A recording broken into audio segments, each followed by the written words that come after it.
Madam, thank you very much.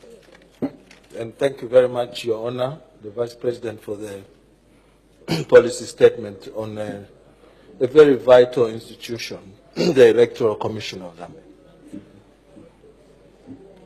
I would like to say that I'm finding a lot of difficulties to give blanket support to this vote because of the current status quo. I invite you, Madam Speaker, and the rest of the House to a matter that seems now to be like a broken record, the matter of regional representation on the people that in that particular office. Just do your own check and find out what extraction the commissioners of that particular body are, and you will know what I'm talking about.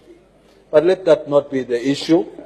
Let the issue be the matter that the Vice President raised. She indicated to the House that in the last fiscal year we had 33 local government by-elections, unprecedented. Unprecedented. That has kept this commission extremely busy because of what one would call greed. Of course, the two mayoral and council chairperson elections were occasioned by really unfortunate circumstances that were occasioned by death. The rest of the activities of the Electoral Commission of Zambia, in my view, could have been avoided had it not been for the insatiable appetite for PF to prove that they have money, they can buy people, people can resign at will and keep the whole country busy. Busy for nothing.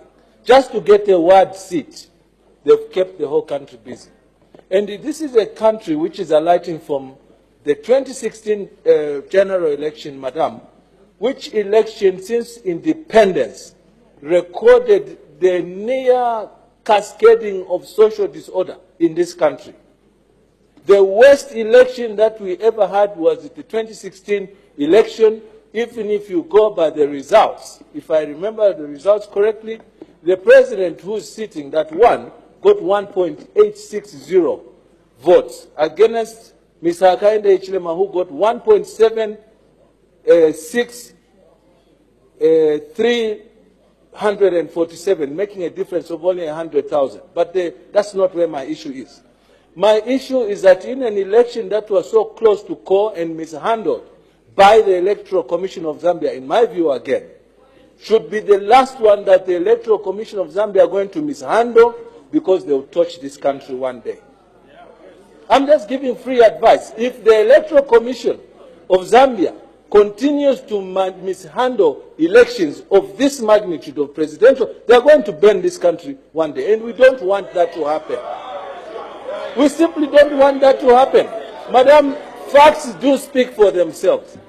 For those who are making the loudest noise, I want you to know today, because probably you don't go into the statistics, the current president is sitting in State House on account of only 13,000 votes, which was the threshold of the 50% plus one requirement. Now, it is only normal. It is only normal for the hecklers to understand that when you are halfway up, it means you are halfway down. And when you are halfway up and the other one is down, it means they are halfway up. And therefore, there is only need to have mutual respect towards one another. That's where I'm driving my point to. That we have learned from these experiences that there is need to have mutual respect, utmost good order and respect for one another. And I'm speaking to colleagues here who I think must understand that they are in the executive on account of 13,000 votes. Quarter of the votes that I delivered in Mazabuka Central constituency.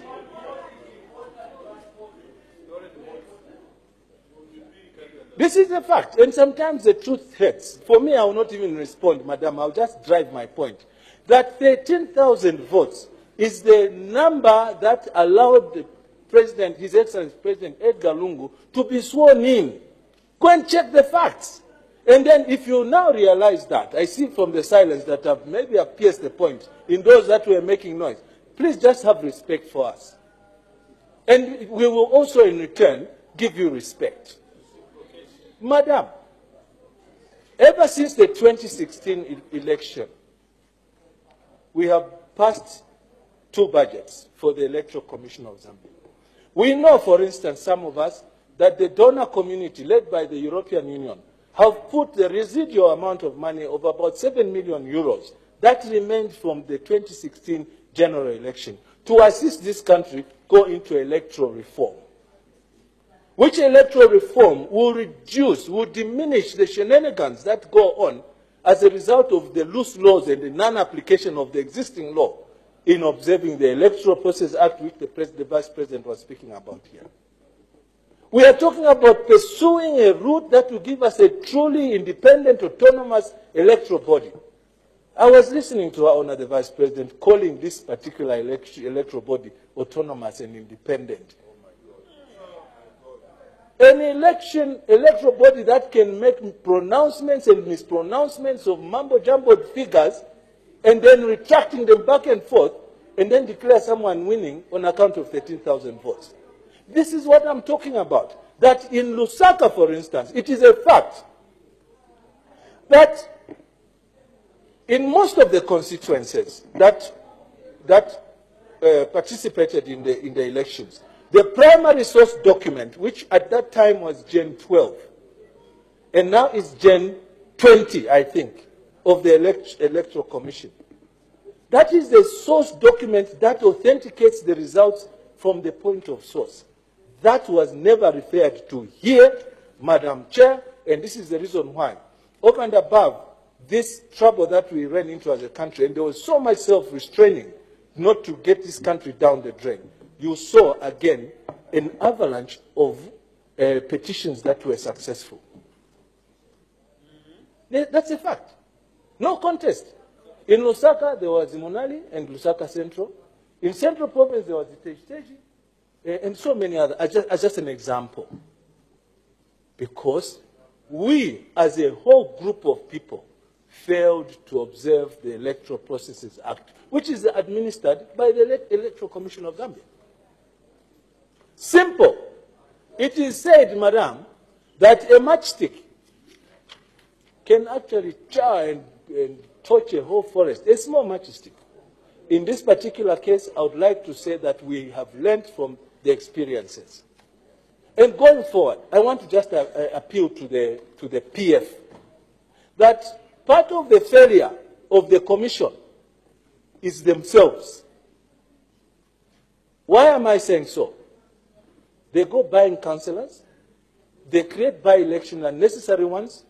In the processes, the MPs even die trying to secure a council seat because they are rushing to get these elections materials. And then they go and then employ these DCs in the Mangango election that is going on now, distributing relief food. Why not take that relief food in Mazabuka? They need it too there. Why should they take it? So this is why I'm saying they are part of the failure of the Electoral Commission of Zambia.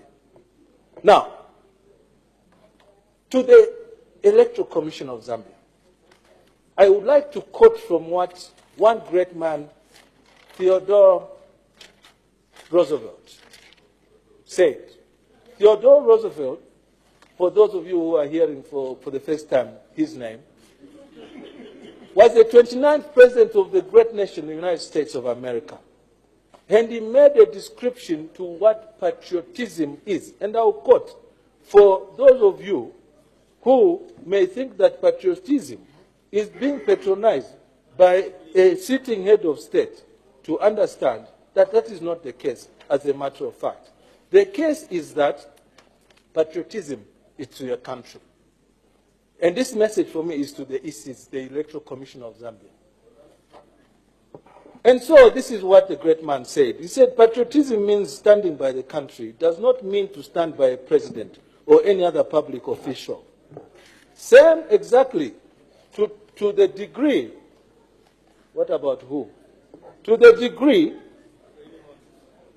same exactly to the degree in which he himself stands by the country.